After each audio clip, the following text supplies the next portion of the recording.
Second phase की voting पूरी होने के बाद बिहार विधानसभा चुनाव में एनडीए या महागठबंधन किसे मिल रहा है बहुमत? क्या प्रशांत किशोर की पार्टी जनस्वराज का खाता खुलेगा? एआईएमआईएम क्या अपनी सीटें बचा पाएगी? मुकेश सहनी की पार्टी वीआईपी कितनी सीटों पर जीत हासिल करेगी? रिपोर्टर्स पोल के मुताबिक एनडीए को स्पष्ट बहुमत मिलता नजर आ रहा है। 243 सीटों के रुझान की बात करें तो एनडीए को 145 से 160, महागठबंधन को 73 से 91 सीटें, जबकि अन्य के खाते में 5 से 10 सीटें जा सकती हैं। एनडीए में शामिल बीजेपी और जदयू 101 सीटों पर लड़ी थी। बीजेपी 72 से 82, तो वहीं जदयू को 59 से 68 सीटें मिलती नजर आ रही हैं। हिंदुस्तानी अवामी मोर्चा यानी हम 6 सीटों पर चुनावी मैदान में थी। उसके खाते में 4 से 5 सीटें जा सकती हैं। एलजेपीआर 28 और आरएलएम 6 सीटों पर चुनाव लड़ी थी। इनमें एलजेपीआर को 4 से 5 सीटें मिल सकती हैं, जबकि आरएलएम अपना खाता शायद ही खोल पाए।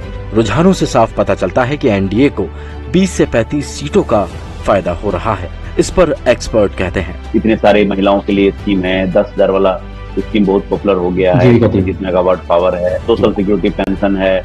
उसके बाद उसके पहले बहुत सारी योजनाएं उनको एक महिला कंसल्टेंसी बहुत ही स्ट्रॉन्ग है। 2.5% का एज महिलाएं दिला सकती हैं एनडीए को, which is in a close contest. पिछले चुनाव की तुलना में उपेंद्र कुशवाहा और चिराग पासवान, कोई 42 विधानसभा सीटें थी ऐसी जहां की इन दोनों नेताओं के कारण एनडीए को नुकसान हुआ था। भले वो नीतीश कुमार के खिलाफ चिराग थे, तो इस बार 7 हैं। अब बात महागठबंधन की। आरजेडी 146 सीटों पर चुनावी मैदान में थी। उसे 51 से 63 सीटें मिल सकती हैं। Congress 59, VIP 13, CPIML 20, CPI 7, CPM 4 और आईआईपी 2 सीटों पर चुनाव लड़ी थी। इनमें से कांग्रेस को 12 से 15, सीपीएमएल को 6 से 9, सीपीआई को 2, सीपीएम को 1 और आईआईपी के खाते में 1 सीट, तो वहीं वीआईपी का खाता खुलता मुश्किल लग रहा है। महागठबंधन को इस चुनाव में 19 से 37 सीटों का नुकसान हो सकता है।